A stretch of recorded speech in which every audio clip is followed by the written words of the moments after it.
మనమందరం కలిసి ఒక చిన్న వాక్యాన్ని చదువుకుందాం. పేతురు రాసిన 2వ పత్రిక. అందరం కలిసి పేతురు రాసిన 2వ పత్రిక అక్కడ ఒక వాక్య భాగాన్ని చదువుకొని మొదటి పత్రిక 5వ అధ్యాయము 8వ వచనాన్ని చదువుకుందాం. మొదటి పత్రిక, పేతురు రాసిన మొదటి పత్రిక 5వ అధ్యాయము 8వ వచనాన్ని అందరం కలిసి చదువుకుందాం. 8వ వచనం, పేజ్ నెంబర్ 217. నిబ్బరమైన బుద్ధి గలవారై మెలకువగా ఉండుడి. మీ విరోధి అయిన అపవాది గర్జించు సింహము వలె ఎవరిని మృంగుదునా అని వెదకుచ్చు తిరుగుచున్నాడు. ప్రార్థన చేసుకుందాం.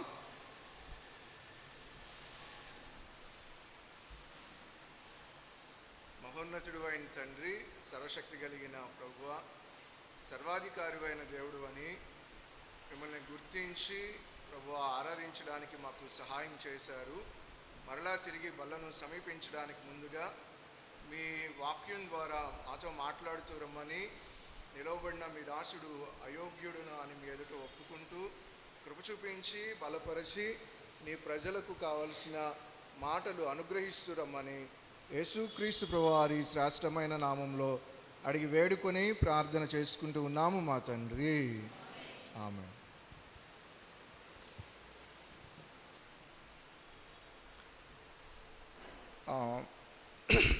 చాలా సంవత్సరాల క్రితం ఒక శత్రు దేశానికి సంబంధించిన సైన్యం ఒక పట్టణాన్ని పట్టుకోవడానికి చాలాసార్లు ప్రయత్నం చేస్తూ ఉన్నారు. ప్రయత్నం చేసిన ప్రతిసారి కూడా విఫలమైపోతూ ఉన్నారు. అంటే వాళ్ళు జయాన్ని పొందుకోలేకపోతూ ఉన్నారు. ఇలా జయాన్ని పొందుకోలేని, లేకపోతే ఆ సిటీని క్యాప్చర్ చేయలేని అటువంటి సమయాలు చాలా ఎదురయ్యాయి. కానీ ఈ శత్రువులు ఎప్పుడు కూడా ఆ కోటకి దగ్గరగానే, ఆ సిటీకి దగ్గరగానే ఉండి దాని కొరకైనా చాలా ఆలోచనలు చేస్తూ ఉండేవాళ్ళు. ఈ పట్టణం చాలా మంచి సైన్యం ఉన్న పట్టణం. ఈ పట్టణానికి చుట్టూరు కూడా ఎత్తైన కోట గోడలు లాంటివి ఉన్నాయి. మనం ఎరుకో గోడలు అంటాం కదా, ఎరుకో గోడలు కూలిపోయాయి అని పాడుతాం కదా. అటువంటి ఎత్తైన కోట గోడలు కూడా ఉన్నాయి. వాటిని దాటి వెళ్ళడం ఒక సవాలు, లోపల ఉన్న సైన్యాన్ని జయించడం ఒక సవాలు అన్నమాట వాళ్ళకి. కానీ శత్రువు ఎప్పుడు ఆ చుట్టుప్రక్కలే కనిపెడతా ఉండేవాడు, అవకాశాలను పరిశీలన చేస్తూనే ఉండేవాడు. ఒక రోజున ఈ కోట గోడ మీద, ప్రహరీ మీద ఎవరైతే కావలి కాస్తా ఉన్నాడో ఆ సైనికుని యొక్క తలపాగా, ఆయన పెట్టుకునే ఆ యూనిఫామ్లో ఆయన పెట్టుకునే ఆ తలపాగా ఏమైంది అంటే అది క్రింద పడిపోయింది. ఆ కోట గోడ మీద నుంచి క్రింద పడిపోయింది. ఎక్కడి నుంచో శత్రువు చూస్తూ ఉన్నాడు, గమనిస్తూ ఉన్నాడు. కింద పడిపోయింది, ఎలా తీసుకుంటాడని. అతడు ఏం చేశాడంటే లోపలి వైపు దిగి ఒకచోట ఒక చిన్న ద్వారం ఉంది, ఆ ద్వారంలో నుంచి బయటకు వచ్చి తన తలపాగా తీసుకుని మరలా కోటగోడ మీదకి వెళ్ళిపోయాడు. ఇది ఎవరు చూశారంటే శత్రువు చూశాడు. నేను కోటలోనికి వెళ్ళడానికి ఏముంది, మార్గం ఉంది అని గ్రహించాడు. గ్రహించిన తర్వాత 2 రోజులు ఆలోచన చేసుకుని 3వ రోజు రాత్రి తన సైన్యం అంతటితో ఏదైతే ద్వారం ఉందో అక్కడికి ప్రవేశించి ఆ ద్వారం లోపలికి వెళ్ళి ఆ పట్టణాన్ని మొత్తం కూడా వాళ్ళు ఏం చేశారు అంటే జయించారు. ఎందుకు ఆ పట్టణం ఓడిపోయింది అంటే, చాలాసార్లు గెలిచి ఎందుకు ఓడిపోయింది అంటే ఆ సైనికుడు మెలకువగా ఉండలేకపోయాడు. శత్రువు చూస్తున్నాడు అని, లేకపోతే శత్రువులు రావడానికి ఒక గ్యాప్ ఉంది అని, ఒక డోర్ ఉంది అని ఈ ఈ ఈ రాజ్యానికి సంబంధించిన వాళ్ళు కావచ్చు, ఈ సైనికుడు కావచ్చు, వీళ్ళు ఆ విషయంలో మెలకువగా ఉండకపోవడాన్ని బట్టి ఆ పట్టణం ఓడిపోయింది. పేతురు ఈ పత్రికలో ఒక మాటను రాశాడు చూడండి, మనం చదివిన వచనంలో అందరం మనం చూస్తే గనక ఈ పత్రికలో 5వ అధ్యాయం ఇందాక మనం చదువుకున్న వచనంలో ఒక మాట ఉంది, మెలకువగా ఉండుడి. విశ్వాసి యొక్క జీవితంలో కూడా మెలకువ అవసరం అని పౌలు రాస్తా ఉన్నాడు. మీరు ఈ కాంటెక్స్ట్ అంతా చదవండి, ఈ అధ్యాయం అంతా చదవండి. విశ్వాసుల గురించి రాశారా, అవిశ్వాసుల గురించి రాశారా అంటే విశ్వాసుల గురించే వ్రాయబడింది. విశ్వాసి తన జీవితంలో ఎలర్ట్గా లేకపోతే మెలకువగా ఉండాలి అనే మాటను ఇక్కడ పేతురు రాసినట్లుగా మనం చూస్తూ ఉన్నాము. టైటానిక్ షిప్ మునిగిపోవడానికి కూడా కారణం ఏంటో తెలుసా? కెప్టెన్ తనకు వచ్చిన వార్నింగ్స్ విషయంలో మెలకువగా లేకపోవడాన్ని బట్టి, ఎలర్ట్గా ఉండకపోవడాన్ని బట్టి ఎంతో పెద్ద విలువైన ఆ టైటానిక్ షిప్ కూడా అది నీటిలో మునిగిపోయింది, మెలకువగా ఉండకపోవడాన్ని బట్టి. విశ్వాసి యొక్క జీవితంలో కూడా మెలకువ అవసరము అనేది ఇక్కడ పేతురు వ్రాస్తా ఉన్నట్లుగా మనం చూస్తూ ఉన్నాం. విశ్వాసి యొక్క జీవితంలో ఈ కాంటెక్స్ట్ అంతా మనం చదివితే గనక ఎందుకు మెలకువగా ఉండాలి అంటే మీకు విరోధి ఉన్నాడు అనేది పరిచయం చేస్తుంది. ఈ వచనం చూడండి ఒకసారి మనం చూస్తే గనక అదే వచనంలో ఒక మాట వ్రాయబడింది, మెలకువగా ఉండుడి, మీ విరోధి ఎవరున్నారంట? సో ఇక్కడున్న ప్రతి ఒక్కరికి స్పిరిచువల్ ఆత్మీయమైన ఒక విరోధి ఉన్నాడు కాబట్టి మెలకువగా ఉండాలి. ఈ విరోధి ఏం చేస్తాడు అనేవి ప్రభు బలను సమీపించడానికి ముందు మనం కొన్ని విషయాలు చూడడానికి ప్రయత్నం చేద్దాం. ఇక్కడ వ్రాయబడిన మాట చూడండి, విరోధి అయిన అపవాది గర్జించు సింహము వలె ఎవరిని మృంగుదునా అని వెదకుచు తిరుగుచున్నాడు. మృంగటం అంటే అర్థం ఏంటి? ఇక్కడ ఎవరిని మృంగుదునా అనే దానికి అర్థం ఏంటి? ఇది బాహ్య సంబంధమైన అర్థం కాదు కదా. మన విశ్వాసంలో నుంచి లేకపోతే దేవునితో మనకుండే సహవాసంలో నుంచి తొలగిపోయేటట్లుగా చేస్తాడు.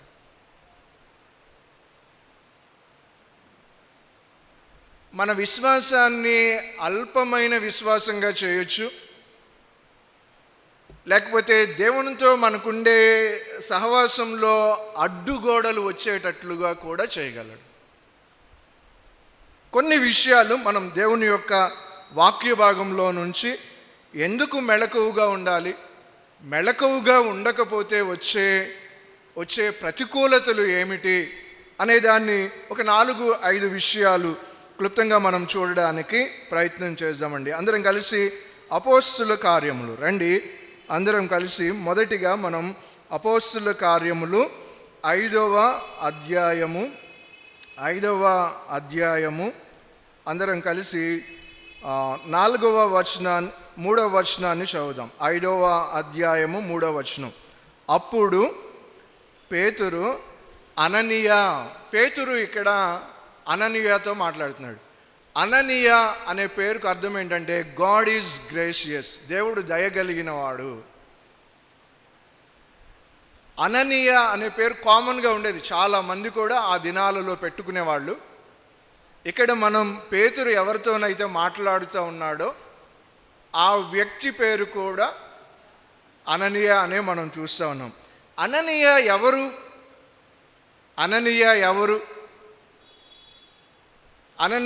ఎవరు అనే దానికి మనం ఒక మాట చూద్దాం. చూడండి 4వ అధ్యాయము 32వ వచనం. అపోస్తుల కార్యములు 4వ అధ్యాయము 32వ వచనంలో ఏమని వ్రాయబడిందో చూడండి. విశ్వసించిన వారందరూ ఏక హృదయమును ఏక ఆత్మయు గలవారయుండిరి. అంటే ఇదే ఈ గ్రూప్ గురించి మాట్లాడితే ఈ గ్రూప్లో ఒకని గురించి 5వ అధ్యాయంలో మరలా మాట్లాడడం జరుగుతూ ఉంది. అంటే అననీయ విశ్వసించిన వ్యక్తి, బిలీవర్. అననీయ విశ్వసించిన వ్యక్తి, దేవుని బిడ్డలతో సహవాసం కలిగిన వ్యక్తి అని కూడా ఇక్కడ వ్రాయబడి ఉన్నట్లుగా మనం చూస్తూ ఉన్నాం. చూడండి, మనం చూస్తే అననీయ ఇంకా ఎవరు అనే దాన్ని మనం చూస్తే ఇక్కడ వాడిన ఒక మాటను మీకు జ్ఞాపకం చేయాలి అని నేను ఆశపడుతూ ఉన్నాను. చూడండి, ఇక్కడ వాడిన ఒక మాటను, ఏంటి ఆ మాట అంటే, ఎక్కడ ఉంది అంటే ఆ మాట, పరిశుద్ధాత్మను మోసపుచ్చుటకు. అంటే అననీయ యొక్క జీవితంలో ఎవరి కార్యం కూడా ఉంది? చెప్పండి, ఎవరి కార్యం కూడా ఉంది? ఓకేనా? అననీయ ఎవరు అనే దానికి 2 విషయాలు. ఒకటేమో బిలీవర్ అని రాయబడి ఉంది, పరిశుద్ధాత్మ అధికారం క్రింద నడిపించబడుతున్నాడు అనేది కూడా వ్రాయబడింది. కానీ ఒక సమయం వచ్చింది. ఒక సమయం వచ్చినప్పుడు అననీయ సఫీరా అనుకున్నారు, మనం భూమిని అమ్మి ఇచ్చేద్దామని అనుకున్న తర్వాత వాళ్ళు భూమిని అమ్మడం జరిగింది. తీసుకుని వచ్చారు, కొంత దాచుకుని కొంత తీసుకుని వచ్చారు వాళ్ళు. అక్కడ ఉపయోగించబడిన మాట ఏంటో చూడండి, 3వ వచనం. ఇప్పుడు అందరం కలిసి మనం 3వ వచనాన్ని చదువుదాం. అప్పుడు పేతురు, అననీయ, నీ భూమి వెలలో కొంత దాచుకుని పరిశుద్ధాత్మను మోసపుచ్చుటకు సాతాను ఎందుకు నీ హృదయమును ప్రేరేపించెను? ఎందుకు మెలకువగా ఉండాలి అంటే, మన హృదయాలను బయట నుంచి ప్రేరేపించే ఒక వ్యవస్థ ఉంది అని, లేకపోతే మనకి విరోధి ఉన్నాడు అనే సత్యాన్ని మనం జ్ఞాపకం చేసుకో. ఎవరు ప్రేరేపించాడంట?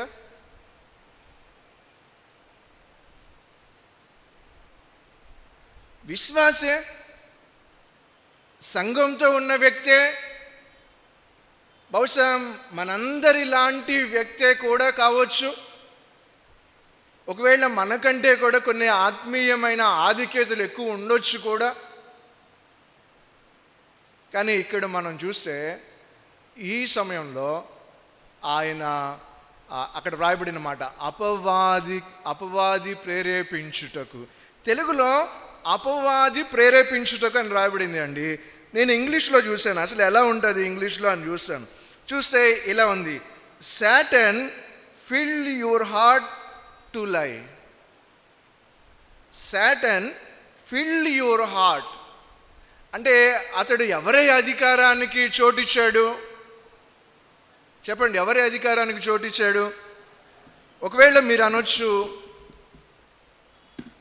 ఒకవేళ మనమందరం కూడా ఆలోచన చేస్తే షాలోంలో సభ్యత్వం ఉంది, దాన్ని ఎవ్వరం కాదనలేము, లేకపోతే మందిరానికి వచ్చే వారిలో కూడా ఉన్నాము. కానీ నీ హృదయం సాతానుడు ప్రేరేపించబడి, లేకపోతే సాతానుడు అధికారం చలాయించే విధంగా ఉందా?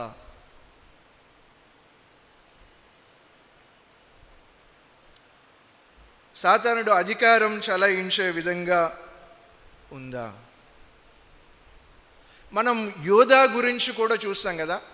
యోధా హృదయంలో అపవాది ఆలోచన పుట్టించెను. యోధా యొక్క హృదయంలో ఎవరు ఆలోచన పుట్టించారంట?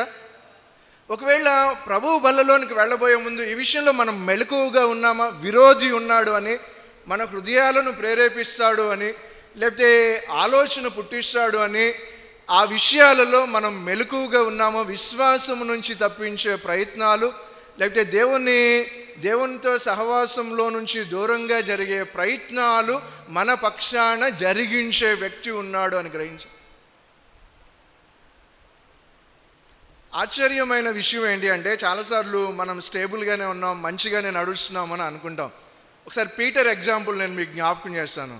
యేసుప్రభువారు అంటారు, నేను సిలువుకు వెళ్ళబోతా ఉన్నాను, సిలువు మరణాన్ని పొందబోతున్నాను అంటే, పేతురు అంటాడు అది నీకు దూరం అవ్వాలి అంటే, అప్పుడు యేసుప్రభువు ఉపయోగించుకున్న మాట ఏంటి తెలుసా? సాతాను నా వెనుకకు.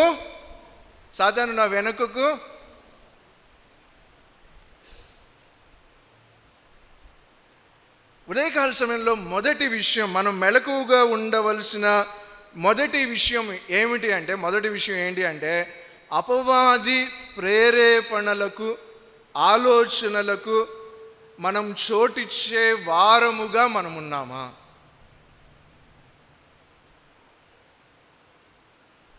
ఒకసారి మనం పరీక్ష చేసుకోవాలి. ఒక వ్యక్తి, అంటే ఇలస్ట్రేషన్ ఇది, ఒక వ్యక్తి పరలోకానికి వెళ్ళాడంట. అతను అన్నాడంటే, నీకోసం నేను మంచి సేవ చేశానయ్యా, దగ్గరగా 100 మంది వరకు బలపరిచాను నేను సుమారుగా అని దేవునితో చెప్తా ఉన్నాడంట. అప్పుడు దేవుడు అతని గురించి ఒక మాట అన్నాడంట. ఏమని అన్నాడంటే, నువ్వు సేవ చేశాను అని చెప్తా ఉన్నావు, 100 మందిని బలపరిచానని చెప్తా ఉన్నావు, నేను ఎప్పుడు చూసినా నిన్ను పెర్ఫార్మెన్సే కనిపించింది కానీ హార్ట్ఫుల్గా, హృదయపూర్వకంగా నువ్వు సేవ చేసింది ఏదీ లేదు అన్నాడంట. చాలాసార్లు మనము పెర్ఫార్మెన్స్ అని పెట్టుకుంటే ఒకవేళ నామినల్గా వచ్చి వెళ్ళిపోతా ఉన్నామా?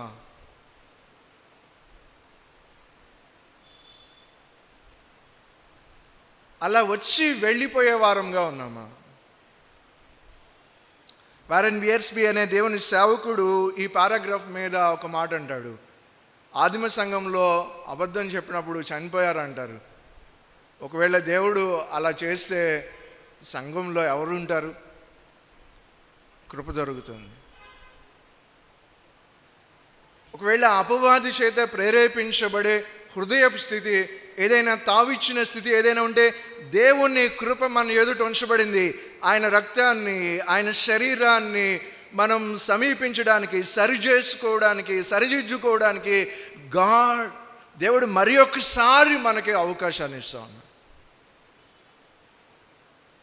ఏం తీసుకుని వచ్చింది అపవాది? ఆయనలో యథార్థత లేని స్థితి తీసుకుని వచ్చింది, ఆయనలో వేషధారణ కలిగిన స్థితిని తీసుకుని వచ్చింది, ఆయన పరిశుద్ధాత్మ దేవుణ్ణి దుఃఖపరిచే స్థితి వచ్చింది. ఒకవేళ మన జీవితంలో కూడా ఈ నమ్మకత్వం లేని స్థితి ఉందా?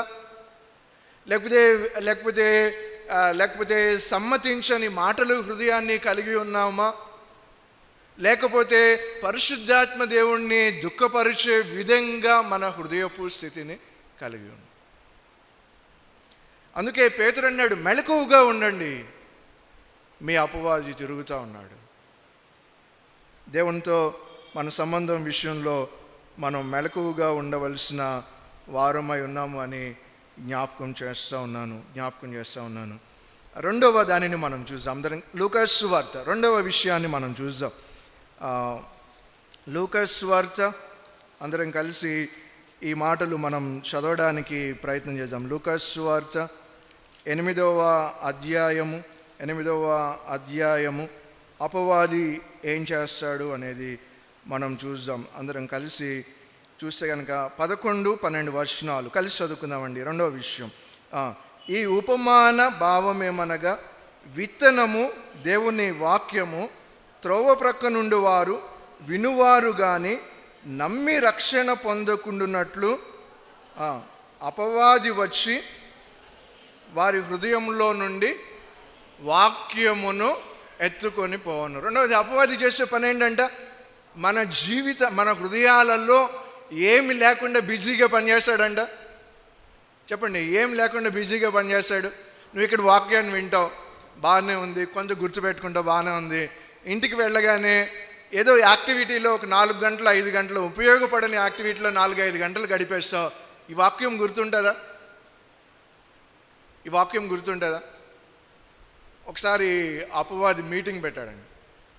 ఇలా శాలంలో విశ్వాసులు ఉన్నారు, ఎలా డైవర్ట్ చేస్తావు అని వాళ్ళని అడుగుతా ఉంటే చాలా చెప్పారండి. ఒకళ్ళకి బంగారం ఇస్తాను, ఒకళ్ళకి పేరు ఇస్తాను, ఒక డబ్బులు ఇస్తానంటే అవన్నీ అయిపోయినాయి కదా, ఇంకేమైనా ఉంటే చెప్పామంటే అంటే నేను బిజీ చేసేస్తాను వాళ్ళని అన్నాడండి.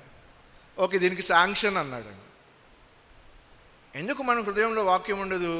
We are busy with some other things. అంటే మన జీవితానికి కావాల్సిన వాటిలో బిజీగా ఉండొద్దు అంటే ఉండాలి ఖచ్చితంగా, కానీ దేవుని వాక్యము మన హృదయంలో ఉండే విధంగా మన హృదయపు స్థితి ఉందా? అపవాది నీ హృదయంలో నుండి వాక్యాన్ని వెతుకుని పోతాడు. వాక్యాన్ని చదవకుండా చేయొచ్చు, వాక్యాన్ని ధ్యానం చేయకుండా చేయొచ్చు, వాక్యాన్ని మెమరైజ్ చేయకుండా కూడా చేయొచ్చు. ఇక్కడ ఉన్న వారిలో లాస్ట్ టైం మెమరీ వర్స్, అంటే సండే స్కూల్ పిల్లలని కాదు, లేకపోతే యూత్ దగ్గర నుంచి మనం వేసుకుందాం, లాస్ట్ టైం మీరు మెమరీ వర్స్ని బై హార్ట్ చేసి ఎన్ని రోజులై ఉంటుంది? ఎన్ని రోజులై ఉంటుంది? అంటే నేను దీనికి ఆన్సర్ ఏం చెప్పమని అనేది నా ఉద్దేశం కానే కాదు. ప్రయారిటీ. అందుకనే పౌలు వాక్యాన్ని విశ్వాస యొక్క జీవితంలో దేంతో పోల్చాడు అంటే, మనం చూస్తే కనుక దేంతో పోల్చాడు అంటే, పౌలు ఎఫెసీయులకు రాసిన పత్రిక 6వ అధ్యాయంలో ఆత్మ ఖడ్గాన్ని ధరించుకోండి. సైనికుడి యొక్క చేతిలో ఖడ్గం ఎలాగైతే కామన్గా ఉంటుందో అలాగే విశ్వాసికి కూడా ఒక ముఖ్యమైనది తన హృదయంలో ఉండవలసింది వాక్యము అనే ఖడ్గము. దాంతో పోల్చబడినట్లుగా చూస్తూ ఉన్నాం. చూడండి, కొలసీలకు రాసిన పత్రిక 3వ అధ్యాయము 16వ వచనంలో ఏమని ఉపయోగించబడిందో చూడండి ఒకసారి. కొలసీలకు రాసిన పత్రిక 3వ అధ్యాయము ఇక్కడ ఏమని ఉపయోగించబడిందో ఒక మాటను మనం చదవడానికి ప్రయత్నించాం. 3వ అధ్యాయం 16వ వచనం అందరం కలిసి చివరి భాగాన్ని చదువుదాం. క్రీస్తు వాక్యము మీలో సమృద్ధిగా నివసింపనీయుడి. పౌలేమో కొలసీ సంఘానికి రాస్తా వాక్యము మీలో ఉండాలి, సమృద్ధిగా ఉండేటట్లు చూసుకోండి అంటున్నాడు. అపవాదేమో వాక్యాన్ని ఏం చేస్తాడంట? చెప్పండి, వాక్యాన్ని ఏం చేస్తాడంట? తీసేస్తాడు.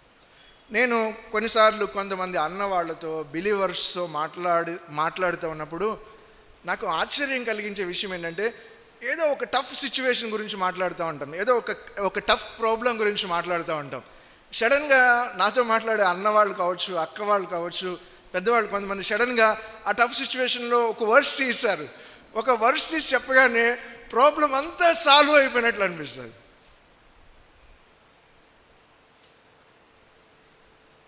క్రీస్తు వాక్యము మీలో సమృద్ధిగా నివసింప. అందుకనే దేవుని వాక్యాన్ని చదువుకోవడంలో, దేవుని వాక్యానికి స్థానం ఇవ్వడంలో మనం వెనకపడకూడదు. దీనికి ప్రోత్సహించే ఒక వ్యక్తి బైబిల్లో ఉన్నాడండి. మనల్ని వాక్యం యొద్దకు ప్రతిదినం తీసుకుని వెళ్ళే ఒక వ్యక్తి బైబిల్లో ఉన్నాడు. ఆయన చూడండి, 119వ కీర్తన అందరం కలిసి 16వ వచనాన్ని చదువుదాం. ఎంత ప్రోత్సాహాన్ని మనలో నింపుతాడు అంటే, ఒకసారి మనం చూస్తే 119వ కీర్తన 16వ వచనం అందరం కలిసి 119:16 ఏమని రాయబడిందో చూడండి. నీ కట్టడలను బట్టి నేను హర్షించేదను, నీ వాక్యమును నేను మరువక యుందును. నీ వాక్యాన్ని నేను ఏం చేయను? చెప్పండి, నీ వాక్యాన్ని ఏం చేయను? మరువక యుందును. రెండవది, ఎందుకు మెలకువగా ఉండాలి అంటే, సాతానుడు ఈ రోజుల్లో, ఈ దినాలలో వాక్యం యొద్దకు వెళ్లకుండా, వాక్యం మన హృదయంలో ఉండకుండా చాలా బిజీ లైఫ్తో ఎంగేజ్ అయిపోయి ఈ దినాలలో మన ప్రయారిటీ, మనం మెలకువగా ఉండవలసిన విషయం ఏంటంటే, డైలీ నేను దేవుని వాక్యాన్ని చదువుకుని దాన్ని బట్టి ప్రార్థన చేయగలుగుతున్నాను. వాక్యంలో దేవుడు మాట్లాడితే దానిని ఒప్పుకుని, లేకపోతే ఆ ప్రామిస్ని ఎత్తుపట్టుకుని, ప్రభువా మీరు ఇలా మాట్లాడారు నాతో, నేను ఒప్పుకుంటా ఉన్నాను ప్రభువా, లేకపోతే దేవా ఈ ప్రామిస్ నాకు ఇచ్చారు నా పరిస్థితుల్లో, థ్యాంక్ యూ లార్డ్ అని దేవుని దగ్గర మనం చెప్పగలుగుతాం. దేవుని దగ్గర మనం చెప్పగలుగుతూ ఉన్నామా? బైబిల్లో వాక్యాన్ని ఆహారంతో పోల్చబడింది కదా, పాలతో పోల్చబడింది కదా. ఎందుకు వాక్యాన్ని తీసుకోవాలి అంటే ఎదగాలి. వాక్యాన్ని తీసివేస్తే ఎదగలేవు. వాక్యం అనే ఖడ్గం లేకపోతే అపవాది యొక్క ఆలోచనలు ఏమిటో కూడా మనం గ్రహించలేము. దావీదు ఇంకొక మాట కూడా అంటాడు కదా, నేను పాపం చేయకుండానట్లు నా హృదయంలో ఏం పెట్టుకుంటాను? చెప్పండి, ఏం పెట్టుకుంటాను? చాలాసార్లు పడిపోయాం అనుకుంటాం. నేనంటాను, మనుష్య రీతిగా లేకపోతే పడిపోవడం అనేది జరగవచ్చు. కానీ దావీదు బయటకు రావడానికి ఏం చెప్పాడు ఆయన?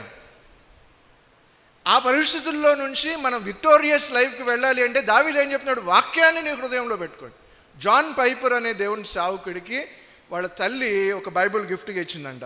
దాంట్లో కొటేషన్ రాసిందంట, మనందరికీ తెలిసిన కొటేషన్ ఏంటంటే, బైబిల్ చదివితే పాపము చేయవు, పాపము చేస్తే బైబిల్ చదవలేవు అని రాసి పెట్టిందంట. ఆవిడ చనిపోయిన తర్వాత కొన్ని రోజుల తర్వాత ఓపెన్ చేసి దాన్ని ఎదుట పెట్టుకుని చదివినప్పుడు ఆ మాట ఇప్పటికీ ఆయన మనస్సులో అలా గుర్తుండిపోయింది. రెండవది, మనం మొదటిది ఏం చూసాము? మొదటిది, మన హృదయాలను ఏం చేస్తాడు అపవాది? ప్రేరేపిస్తాడు అనేది మనం చూసాము. రెండవది, వాక్యాన్ని ఎత్తుకుని పోయేటట్లుగా చేస్తాడు. ఇక్కడ ఇంకా కొన్ని మాటలు ఉన్నాయి. వాక్యము ఎందుకు హృదయంలో ఉండేదంటే, ఏదో సీక్రెట్ ఏరియా నీ జీవితంలో ఉంది. పర్సనల్గా నేను చెప్తున్నానండి, సీక్రెట్ లైఫ్ ఉన్నప్పుడు వాక్యం మన హృదయంలో ఉండదు. ప్రభు దగ్గరికి వెళ్ళి పశ్చాత్తాపడితే, ఒప్పుకుంటే, ఆయన వాగ్దానాలు, ఆయన నడిపింపు, ఆయన గైడెన్స్, ఆయన విల్ అన్నీ మనలో రూల్ చేస్తాయి. దేవునికి ఇవ్వని సీక్రెట్ ఏరియా ఏదైనా ఉందేమో, స్టబర్న్గా ఉన్న, కఠినపరుచుకున్న ఏరియా ఏదైనా ఉందేమో, మనమందరం కూడా ఈ విషయంలో కూడా మెలకువగా ఉండాలి. మూడవది చూద్దాం. అందరం కలిసి యోహాను రాసిన మొదటి పత్రిక 3వ అధ్యాయం. అందరం కలిసి యోహాను రాసిన మొదటి పత్రిక 3వ అధ్యాయంలోనికి వద్దాం. అపవాది విరోధి ఏం చేస్తాడు అనే దాంట్లో మనం చూస్తూ వస్తూ ఉన్నాం. యోహాను రాసిన మొదటి పత్రిక 3వ అధ్యాయము 10వ వచనం దగ్గర నుంచి చదువుదామండి. 10వ వచనం దగ్గర నుంచి చదువుదామా? 3వ అధ్యాయం. దీనిని బట్టి దేవుని పిల్లలెవరో అపవాది పిల్లలెవరు. ఇక్కడ 2 కేటగిరీస్ ఉన్నాయి కదా. ఒకటేమో దేవుని పిల్లలు, రెండవది అపవాది కూడా పిల్లలు ఉన్నారని బైబుల్ చెప్తుంది. ఏం చెప్తుంది ఇక్కడ చదువుదామా? దీనిని బట్టి దేవుని పిల్లలెవరో అపవాది పిల్లలెవరో తేటపడు. నీతిని జరిగించని ప్రతివాడును తన సహోదరుని ప్రేమింపని ప్రతివాడును దేవుని సంబంధులు కారు. మనం ఇప్పుడు 12వ వచనంలోనికి వద్దాం, మరలా పైకి వస్తాం. మరలా 12వ వచనం చదువుదాం.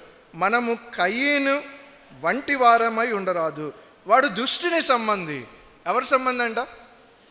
కయీను ఎందుకు అపవాది సంబంధి అయ్యాడు? ఏమంటే భూమి మీద పుట్టిన పిల్లల్లో ఇద్దరిలో కయీను ఒకడు. నాకు తెలిసి అప్పుడు భూమి మీద పుట్టిన వాళ్ళ నెంబర్ అయ్యింది 3rd 4th అలా ఉండొచ్చు అయింది. భూమి మీద పుట్టిన వాళ్ళలో ఒకని గురించి వ్రాయబడిన మాట ఏంటి అంటే, వాడు దుష్టుని సంబంధి, అంటే అపవాది సంబంధి అని వ్రాయబడింది. ఎందుకు అపవాది సంబంధి అని బైబిల్ చెప్తా ఉంది? ఎందుకు చెప్తా ఉంది? చదువుదామా మనం కలిసి. ఏమని రాయబడిందో? మనం కయీను వంటి వారమై ఉండరాదు, వాడు దుష్టుని సంబంధి అయి తన సహోదరుని చంపెను. వాడు అతన్ని ఎందుకు చంపెను? తన క్రియలు చెడ్డవియు, తన సహోదరుని క్రియలు నీతి గలవై ఉండేను గనుకనే కదా. హేబేలు యొక్క క్రియలేమో నీతి గలవిగా ఉన్నాయంట, కయీను యొక్క క్రియలు ఎలా ఉన్నాయంట? చెడ్డవుగా ఉన్నాయంట. ఈ చెడ్డ క్రియలు ఉన్న వ్యక్తి మంచి క్రియలు చేసే వ్యక్తిని ఏం చేసేసాడు? చంపినట్లుగా మనం చూస్తూ ఉన్నాం. అంటే ఏంటి అంటే ద్వేషము. అపవాది ఏం పుట్టిస్తాడు? అదేనా ఇక్కడ రాయబడింది? అదేనా? ఎంతగా తీసుకుని వెళ్ళాడు కయీనుని? ఎంతగా తీసుకుని వెళ్ళాడు? స్వయంగా దేవుడు కూడా ఆ మాటను చెప్పినట్లుగా మనం చూడండి ఒకసారి. జెనసిస్ ఆది కాండంలోనికి వద్దాం. ఆది కాండము 4వ అధ్యాయము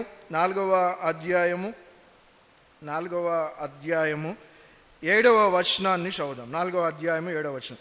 నీవు సత్క్రియను చేసిన ఎడల తలనెత్తుకొనవా, సత్క్రియ చేయని ఎడల వాకిట పాపము పొంచి. దేవుడు వచ్చి ఒక చక్కటి అవకాశం ఇచ్చాడు కదా.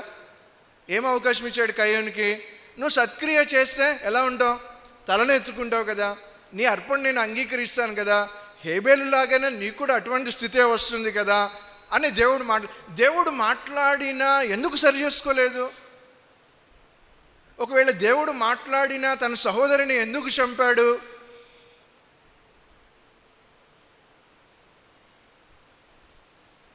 ఒకవేళ మనకు కలిగిన దేనిని బట్టి అయినా సరే, మరలా చెప్తాను, మనకు కలిగిన దేనిని బట్టి అయినా సరే నీ ప్రక్కనున్న సహోదరుని తక్కువగా చూడడానికి అవకాశం లేదు.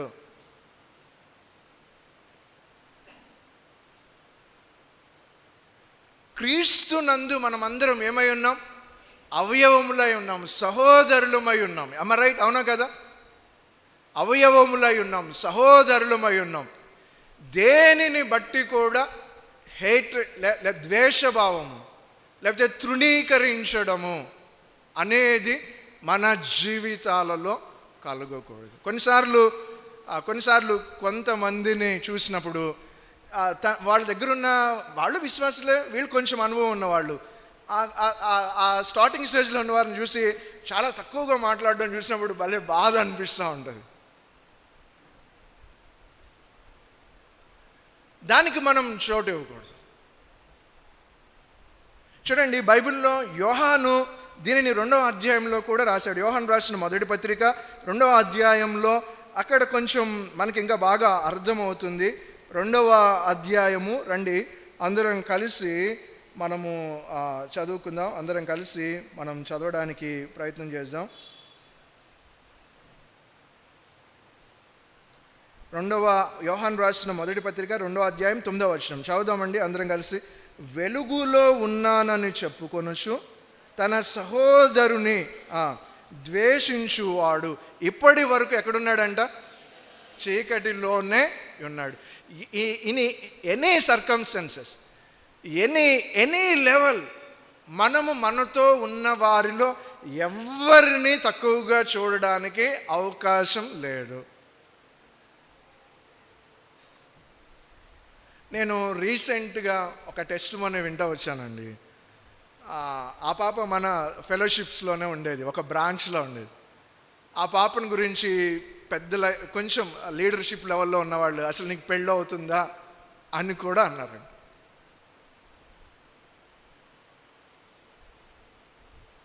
కానీ లేట్ అయితే అయింది, కానీ దేవుడు చాలా మంచి జీవితాన్ని ఇచ్చాడు, చాలా చక్కటి జీవితాన్ని, మంచి జీవితాన్ని, దేవుని కొరకు పనిచేసే జీవితాన్ని దేవుడు ఇచ్చాడు.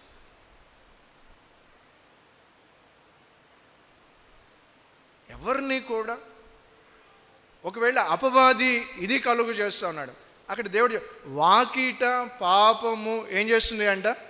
పంచుకోండి. కయ్యూను ఎవరి సంబంధిగా ఉన్నాడంట? చెప్పండి, ఎవరి సంబంధిగా ఉన్నాడంట?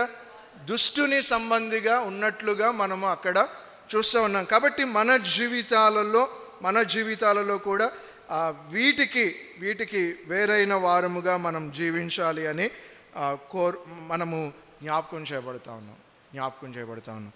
ఇప్పటి వరకు మనం 3 విషయాలు చూసాము. ఒకటి, అపవాది మన హృదయాలను ప్రేరేపిస్తూ ఉంటాడు, సమయం కొరకు ఎదురు చూస్తూ ఉంటాడు, మెలకువగా ఉండాలి. ఒకవేళ ఎక్కడైనా అపవాదికి చోటిచ్చి ఉంటే దేవుని కృప ఈ క్షణంలో కూడా నీకు అందుబాటులో ఉంది సరి చేసుకోవడం. రెండవది, వాక్యాన్ని నీ జీవితంలో లేకుండా చేసే ఆ సీక్రెట్ ఏరియాస్ ఏంటో, ఆ స్టబర్న్ ఏరియాస్ ఏంటో మనం సరి చేసుకోవాలి. దానికి కూడా దేవుడు మనకి అవకాశాన్ని ఇస్తూ ఉన్నాడు.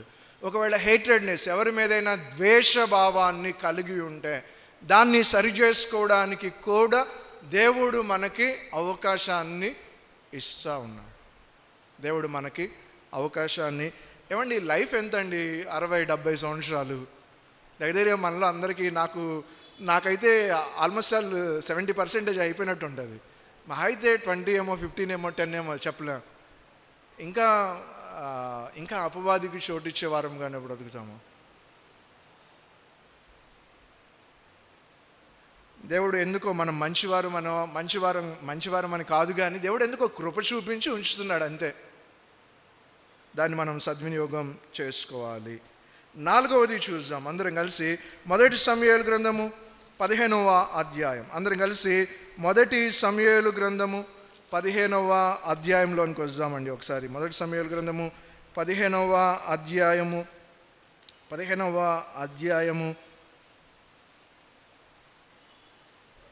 22-23 వచనాలు మనం చదువుదామండి. 22-23 వచనాలు చదువుదామా? అందుకు సమూయేలు తాను సెలవిచ్చిన ఆజ్ఞను ఒకడు గైకొనుట వలన యెహోవా సంతోషించినట్లు ఒకడు దహన బలులు ఆయన సంతోషించున, ఆలోచించుము. బలులు అర్పించుట కంటే ఆజ్ఞను గైకొనుటయు, పొటేళ్ళు క్రొవ్వు అర్పించుట కంటే మాట వినుటయు శ్రేష్టము. 23 తిరుగుబాటు చేయుట సోదె చెప్పుట అను పాపముతో సమానము. సోదె చెప్పుట అంటే ఇట్స్ రిలేటెడ్, అపవాదికి సంబంధించిన ఒక కార్యక్రమం అన్నమాట. దేవుని మాటకి లోబడకపోవడాన్ని దేంతో పోల్చబడింది? ఇక్కడ దేనితో పోల్చబడింది? సౌలు ఏం చేశాడో మనందరికీ తెలుసు కదా. ఫస్ట్ దేవుడు తన ప్రవక్తను పంపించి ఎన్కౌంటర్ చేసినప్పుడు, అంటే మాట్లాడినప్పుడు అంటాడు కదా, నేను మా గోత్రం అల్పమైంది కదా, మా కుటుంబం అల్పమైన వారం కదా, నేను రాజుగా ఉండడమా, నేను అల్పుడను కదా అంటాడు. మేము అల్పమైన వారం కదా అంటాడు. దేవుడు సౌలుని ఆ స్థితిలో జ్ఞాపకం చేసుకుని రాజుగా చేసినారు. ఒకవేళ మనం కూడా దేవుని యొద్దకు వచ్చిన ప్రారంభ దినాల్లో ఇలాగే ఉన్నామేమో. అదే హ్యూమిలిటీ. ఏ హ్యూమిలిటీ అంటే సౌలు లేగా, అరే నేను ఏ పాటి వాడని, అసలు దేవుని సంఘంలో చేర్చబడ్డానికి, దేవునితో సహవాసానికి, నిత్య జీవానికి నేను ఏ పాటి వాడని అనుకున్న వారంగా ఉండొచ్చు. బహుశా కాలం సంవత్సరాలు గడిచిపోయిన తర్వాత దేవుడు ఒకటి చేయమంటే మనము ఒకటి చేసి దానిని కప్పిపెట్టే వారంగా కూడా ఉన్నాం. అసలు సంవత్సరాలు గడిచే కొద్దీ దేవుడు దేని యందు సంతోషిస్తాడో అనే దానిని మనం మర్చిపోతూ ఉన్నామా? ఇక్కడ చూడండి, దేవుడు సంతోషించిన ప్లీజింగ్ అనే మాటను మనం చూస్తూ ఉంటాం. దేవుడు దేని యందు సంతోషిస్తాడో అనే దానిని కూడా మనం మర్చిపోయామా? ఒకసారి ఇక్కడ జ్ఞాపకం చేసుకుంటే కనుక, అసలు ఫస్ట్ రెబెలియస్ పర్సన్ ఎవరో తెలుసా అండి? ఫస్ట్ తిరుగుబాటు చేసింది ఎవరో తెలుసు మనందరికీ. ఫస్ట్ తిరుగుబాటు చేసింది అపవాదే. మరలా ఇక్కడ దేవుని మీద తిరుగుబాటు చేస్తున్నామంటే మనం ఎవరి సంబంధం అవుతాము? చెప్పండి, ఎవరి సంబంధం అవుతాము?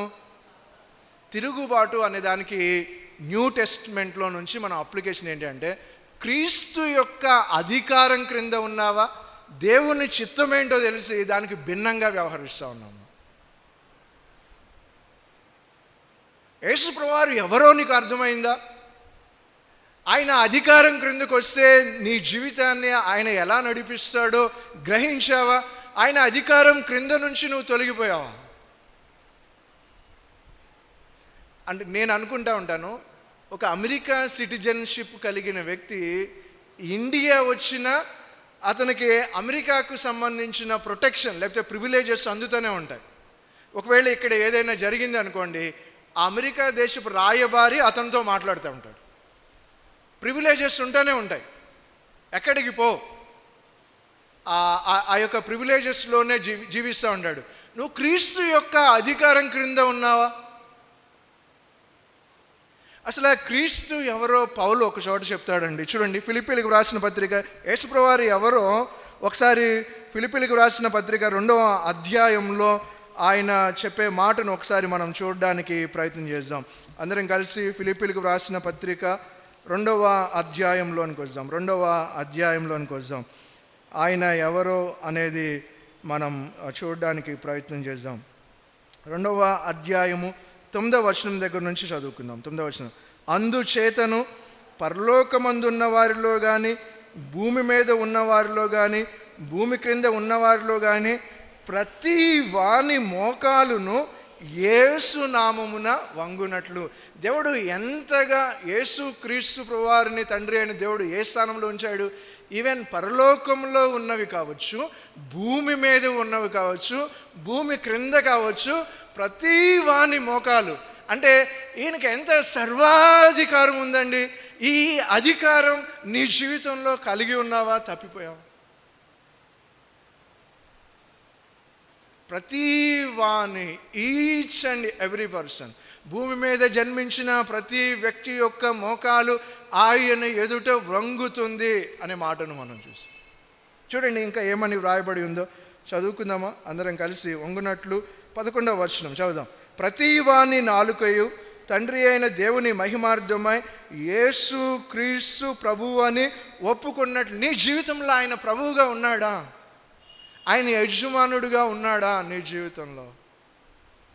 ఒకవేళ మన గడిచిన జీవితంలో ప్రభువుగా ఉండే ఆ స్థానాన్ని తక్కువ చేసినట్లయితే మరలా వద్దాం, ప్రభు దగ్గరికి వద్దాం. ప్రభువా, నేను మీకు ఇవ్వవలసిన ఆ ప్రాధాన్యత, మీ అధికారం క్రింద నేను జీవించలే, నన్ను క్షమించండి.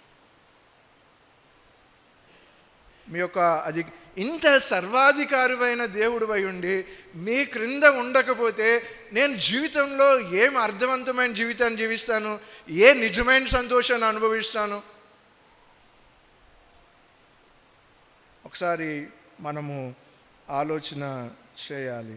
ఇక్కడ వ్రాయబడిన మాట ఒప్పుకున్నట్లు, దేవుడు ఆయన్ను అధికముగా హెచ్చించి ప్రతి నామమునకు పై నామమును ఆయనకు అనుగ్రహించాను. సౌలు కొంత సమయం వచ్చేసరికి దేవుడు వేటిని తీసుకురావద్దన్నాడో, హతం చేయమన్నాడు, వాటిని తీసుకొచ్చాం. మనం కూడా ఆరాధనకు వచ్చాం, నేను కూడా ఆరాధనకు వచ్చాను. దేవునికి వ్యతిరేకమైన ఏమైనా క్యారీ చేస్తూ ఉన్నామా?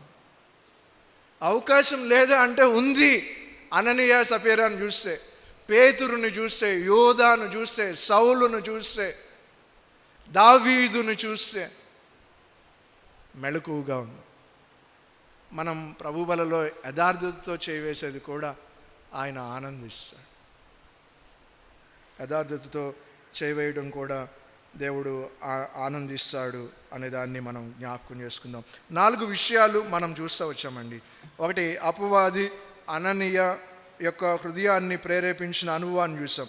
రెండవది, వాక్యాన్ని ఎత్తుకుని పోతాడు అనేది చూసాం. మూడవది, ద్వేషభావాన్ని కలుగు చేస్తాడు అనేది చూసాం.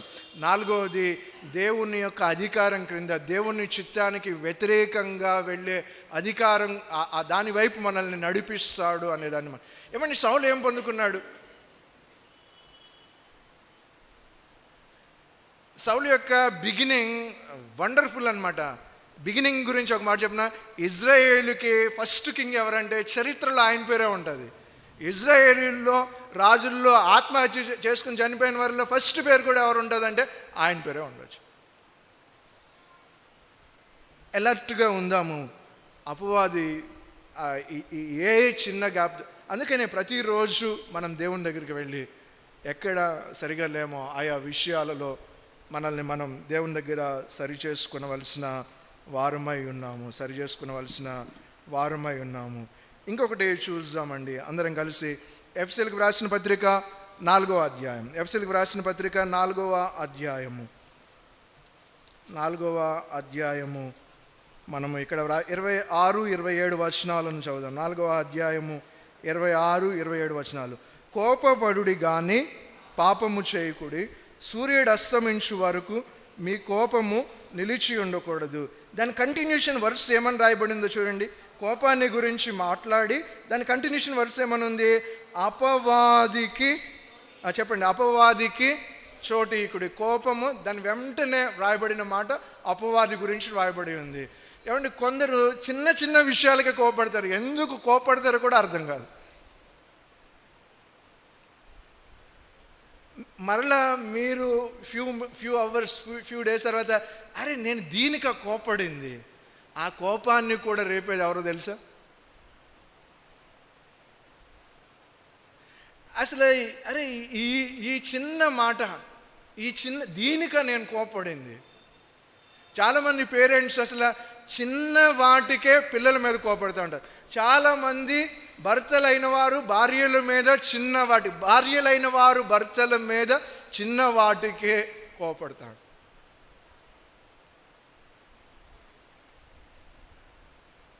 అపవాదికి చోటిచ్చే విధంగా మన కోపాన్ని ఉపయోగిస్తూ ఉన్నామా? చిన్న వాటికే కొంతమంది బరస్ట్ అయిపోతూ ఉంటారు. అపవాదికి చోటు. కోపపడండి, కానీ దాంట్లో ఏముంది చెప్పండి? ఏం చేయొద్దు? ఒక స్కూల్లో ఒక ఇన్సిడెంట్ జరిగిందంట. ఒక టీచర్ ఒక అబ్బాయిని కొట్టాడంట. ఒక అబ్బాయిని కొట్టిన తర్వాత వాళ్ళ పేరెంట్స్ వచ్చారు, మా అబ్బాయిని కొట్టారని. ఆ పంచాయతీ అంతా అయిపోయిన తర్వాత ఆ ప్రిన్సిపల్ టీచర్తో చెప్తున్నారంట, కొట్టడమే కాదు తర్వాత ప్రేమించాలి వాళ్ళని. నువ్వు పిలిచి మాట్లాడుంటే వాళ్ళ పేరెంట్స్ వచ్చేవాళ్ళు కాదు కదా నీ దగ్గరికి. ఎందుకు మాట్లాడలేకపోయావు? కొట్టాలి అనుకున్నప్పుడు మాట్లాడాలి అనేది కూడా నీలో ఉండాలి.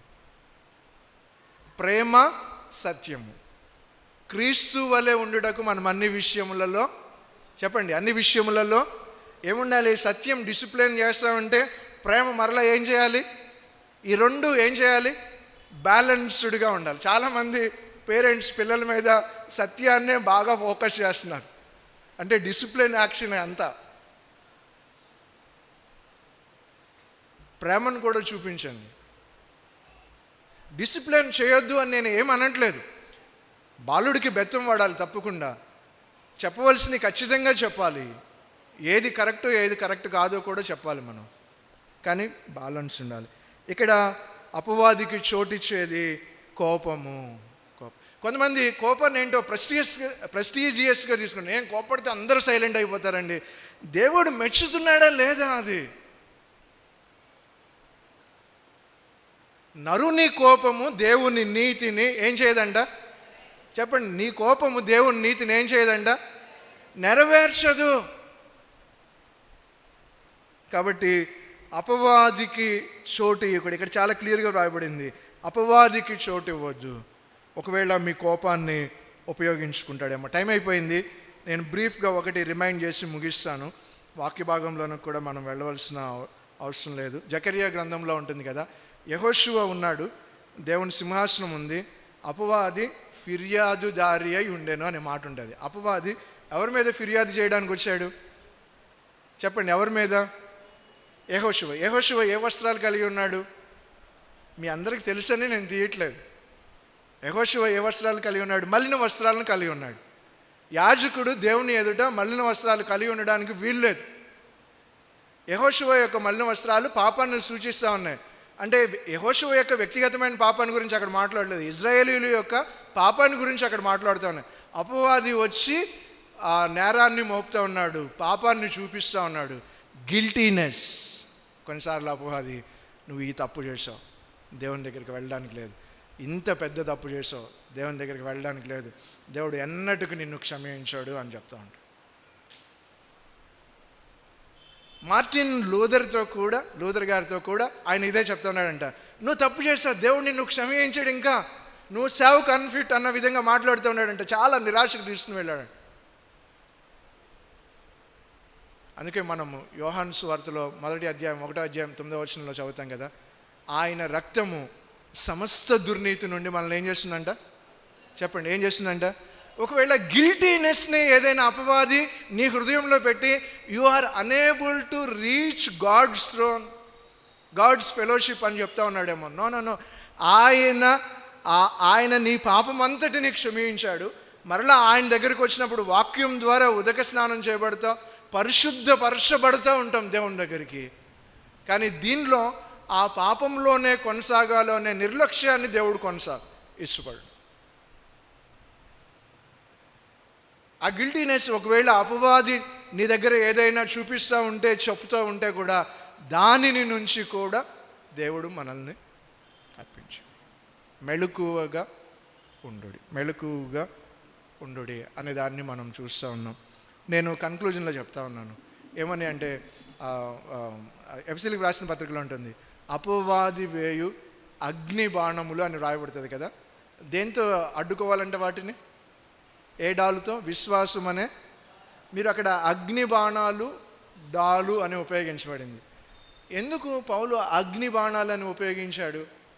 పౌలు చాలాసార్లు ఆయన రాస్తూ ఉన్నప్పుడు పరిశుద్ధాత్మ దేవుని చేత ప్రేరేపించబడి అక్కడున్న పరిస్థితులను కూడా రాసేవాడు ఆయన. ఆ రోజుల్లో శత్రువులు జయించడానికి కొన్నిసార్లు సైన్యంలో అగ్ని బాణాలను వేసేవాళ్ళంట. వీళ్ళ దగ్గర ఈ డాల్ ఉంటుంది కదా, వీళ్ళు ఏం చేసేవాళ్ళు అంటే అది లెదర్తో తర్వాత వుడ్తో తయారు చేయబడి ఉంటుందంట. ఆ దినాల్లో కొన్నిసార్లు దాన్ని నీటిలో ముంచేవాళ్ళు. ఎందుకంటే ఒకవేళ అగ్ని బాణం ఏదైనా వస్తే ఈ లెదర్ నీటిలో మునిగి ఉండడాన్ని బట్టి, ఆ తడిని బట్టి అది ఆరిపోతుంది, వాళ్ళకి ఏది హాని చేయదు అనే ఉద్దేశంతో వాటిని వాడేవాళ్ళు. అపవాది వేసే అగ్ని బాణాలు ఏం కలిగి ఉండాలంట? విశ్వాసం అనే. Look an to God. అపవాది వచ్చి దూరం తీసుకుని వెళ్తా ఉన్నా, హృదయాన్ని ప్రేరేపిస్తూ ఉన్నా, దేవుని వైపు విశ్వాసానికి కర్తయు, చెప్పండి, విశ్వాసాన్ని కర్తయు ప్రభు మీ వైపు చూసే కన్నులు ఇవ్వండి. మనకు ఒక పాట ఉంటుంది కదా, పద్మాసు దీపంలో యోహాను ఎవరి వైపు చూశాడంట? నన్ను కూడా అలా చూడనివ్వు ప్రభు, నీ వైపు చూడనివ్వు ప్రభు, నా ఫోకస్ నువ్వే ప్రభు. అలా మనం దేవుని సన్నిధిలో పరీక్షించుకుంటూ ప్రార్థన చేసుకుందాం. మన మధ్యలో చక్రవర్తి బ్రదర్ ఉన్నారు, మనకి బల్లను పంచి ఇస్తారు.